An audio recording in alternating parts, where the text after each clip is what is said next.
할렐루야, 반갑습니다. 11월 3일 금요일 아침 묵상 시간입니다. 오늘 함께 보실 말씀은 욥기서 1장 1절부터 12절까지 말씀입니다. 오늘도 하나님의 말씀에 귀 기울이며 한 마음으로 읽도록 하겠습니다. 우스 땅에 욥이라 불리는 사람이 있었는데 그 사람은 온전하고 정직하여 하나님을 경외하며 악에서 떠난 자더라. 그에게 아들 7과 딸 3이 태어나니라.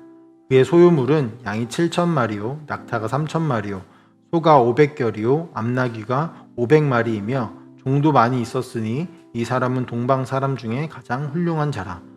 그의 아들들이 자기 생일에 각각 자기의 집에서 잔치를 베풀고 그의 누이 3명도 청하여 함께 먹고 마시더라. 그들이 차례대로 잔치를 끝내면 욥이 그들을 불러다가 성결하게 하되 아침에 일어나서 그들의 명수대로 번제를 드렸으니 이는 욥이 말하기를 혹시 내 아들들이 죄를 범하여 마음으로 하나님을 욕되게 하였을까 함이라. 욥의 행위가 항상 이러더라. 하루는 하나님의 아들들이 와서 여호와 앞에 섰고 사탄도 그들 가운데에 온지라. 여호와께서 사탄에게 이르시되 내가 어디에서 왔느냐. 사탄이 여호와께 대답하여 이르되 땅을 두루 돌아 여기저기 다녀왔나이다. 여호와께서 사탄에게 이르시되 내가 내 종 욥을 주의하여 보았느냐. 그와 같이 온전하고 정직하여 하나님을 경외하며 악에서 떠난 자는 세상에 없느니라. 사탄이 여호와께 대답하여 이르되 욥이 어찌 까닭없이 하나님을 경외하리이까. 주께서 그와 그의 집과 그의 모든 소유물을 울타리로 두르심 때문이 아니니까. 주께서 그의 손으로 하는 바를 복되게 하사 그의 소유물이 땅에 넘치게 하셨음이니이다. 이제 주의 손을 펴서 그의 모든 소유물을 치소서. 그리하시면 틀림없이 주를 향하여 욕하지 않겠나이까. 여호와께서 사탄에게 이르시되 내가 그의 소유물을 다 내 손에 맡기노라. 다만 그의 몸에는 내 손을 대지 말지니라. 사탄이 곧 여호와 앞에서 물러가니라. 아멘. 오늘 함께 보신 이 말씀은 오랫동안 교회에서 신앙생활을 하신 분들에게는 매우 익숙할 만한 욥기서에 시작되어지는 말씀입니다. 익숙하기 때문에 우리는 잘 알고 있다고 생각할 수도 있고요. 그렇기 때문에 어쩌면 더 잘 모르고 있는 말씀일 수도 있는 것이 이 욥기서입니다.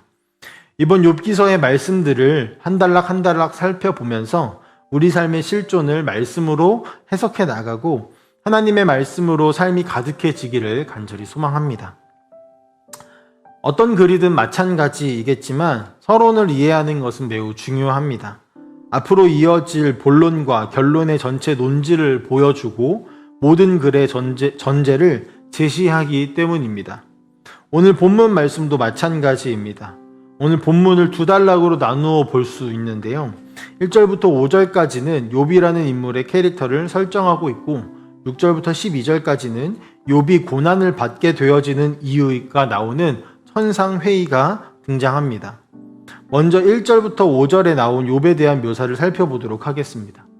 1절 말씀에 욥에 대해 온전하고 정직하고 하나님을 경외하고 악에서 떠난 자라고 설명하고 있습니다. 이 모든 묘사에 대한 원어의 뜻을 토대로 한마디로 정리해보자면 하나님의 뜻대로 행하는 자라고 할 수 있습니다. 자신이 가진 것에 의지하지 않고 하나님 앞에 겸손하며 하나님의 뜻에 따라 살아가는 사람이라는 것이죠. 이러한 태도가 가장 잘 나타나는 본문이 4절부터 5절 말씀입니다. 이 말씀 앞에 4절부터 5절 말씀 앞에 2절과 3절 말씀에 보면 10명의 자녀가 있다는 것과 동방 사람 중 가장 큰 자, 가장 훌륭한 자라고 불리울 만큼 재력이 있음을 언급될 만큼 당시 하나님을 믿는 이에게 주시는 축복을 누렸던 욥이지만 자녀들의 생일을 맞아 모인 잔치 자리가 끝난 후에 혹여나 이들이 하나님 앞에 마음으로라도 범죄를 저질렀을까봐 제사를 드리는 모습을 볼 수가 있습니다. 5절 말씀 마지막에 욥의 행위가 항상 이러했더라고 나올 만큼 욥은 자신이 가진 부와 명예 등을 과시하지 않고 하나님께 집중하고 하나님 앞에 두려워 떨며 경배했던 사람입니다. 욥의 이런 태도는 잠언 3장 7절 말씀에 스스로 지혜롭게 여기지 말지어다 여호와를 경외하며 악을 떠날지어다 라는 말씀에 가장 부합되어지는 모습이라고 할 수 있겠습니다. 또한 욥에 대한 이런 묘사는 이후에 벌어질 욥의 고난에 대해 욥에게는 책임이 없는 것으로 밝혀지는, 분명하게 하기 위한 의도로 또 보여집니다. 욥과 그의 집안에 대한 묘사를 마친 저자는 이제 6절부터 무대의 배경을 완전히 바꾸어 놓습니다. 하나님이 계시는 현상의 공간으로 바뀌게 되는 것이죠. 이렇게 무대를 바꾸는 이유는 무엇일까요? 욥의 운명이 결정되어지는 것이 인간의 관찰과 이해 영역을 벗어난 영역이라는 것을 분명히 하고자 함입니다. 또한 하나님이 이 모든 것을 다스리는 절대 주권자라는 것을 강조할 수 있겠죠. 앞서 이야기한 것처럼 앞으로 보게 될 욥의 고난은 욥이 자처한 것이 아닙니다. 그는 자녀들이 사소한 죄라도 지었을까봐 두려워서 잔치가 끝난 후에 곧바로 제사를 드리며 회개할 만큼 하나님을 두려워했던 인물이죠. 우리가 이해하고 생각하는 영역 안에서 하나님 앞에 이렇게 했다면 고난을 받아서는 안 됩니다. 그런데 그런 그에게 말도 안 되는 고난이 찾아오게 되는 것이죠. 6절부터 12절은 이 고난의 출처가 어디에 있는지를 보여주고 있는 것인데요. 그 출처가 어디냐면 하나님과 천사들이 천상에서 회의하고 있는 과정에서 결정되었다입니다. 한마디로 하나님의 결재가 떨어진 일이라는 것이죠. 여기에 사탄이 등장을 하기 시작합니다. 이 사탄은 전 세계 곳곳을 돌아다닌 후에 하나님 앞에 서 있습니다. 하나님은 이 사탄에게 이 신실한 욥을 자랑하기 시작합니다. 그러나 사탄은 그 이야기에 이렇게 반문을 합니다. 9절 말씀의 사탄은 욥이 어찌 까닭없이 하나님을 경외하리까? 라고 말하며 하나님이 수많은 축복들, 눈에 보이는 축복들을 주셨기 때문에 욥은 계속 하나님을 경외하는 것이다 라고 말을 하는 것이죠. 이 질문과 이 반문은 욥기서 전체를 관통하는 가장 중요한 질문입니다. 그리고 이것이 욥기에서 사탄의 역할의 전부이기도 한데요. 그것은 까닭 없는 신앙이 가능한가라는 질문을 던지는 것이죠. 욥이 하나님을 경외하며 그분의 뜻을 따르는 것은 하나님께서 욥에게 많은 재물을 허락하시고 보호해 주셨기 때문이라는 것입니다.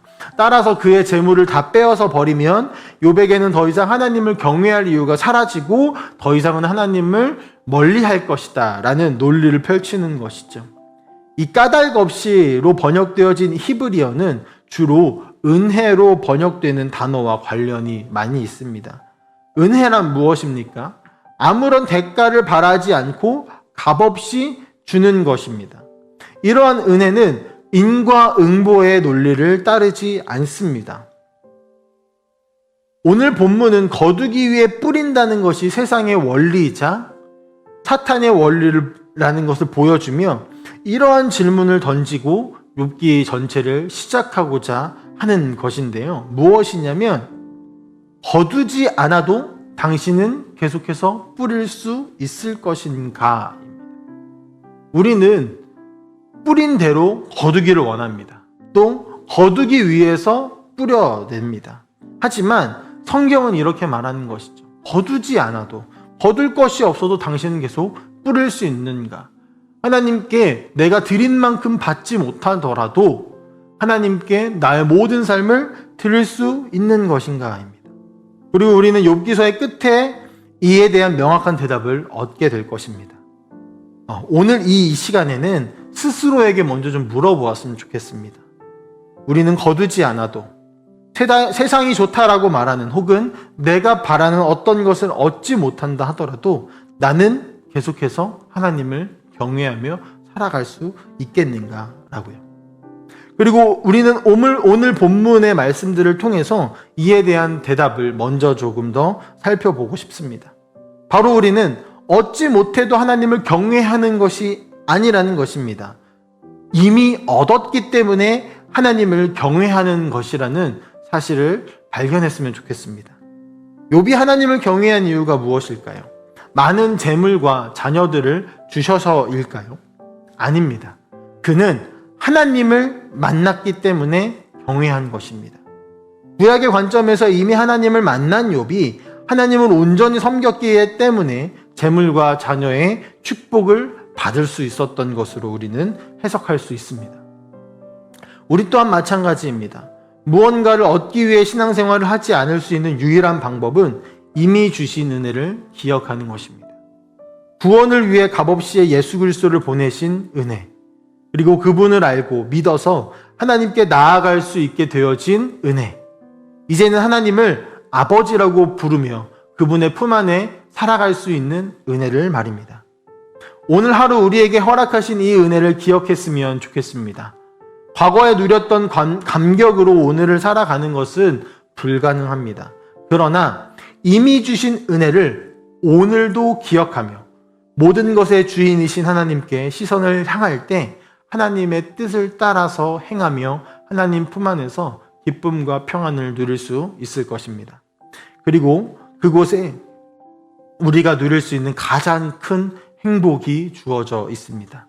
오늘도 이 행복을 누리며 살아가는 우리 모든 함께하는 교회 성도님들이 다 되시기를 간절히 소망합니다. 함께 기도하겠습니다.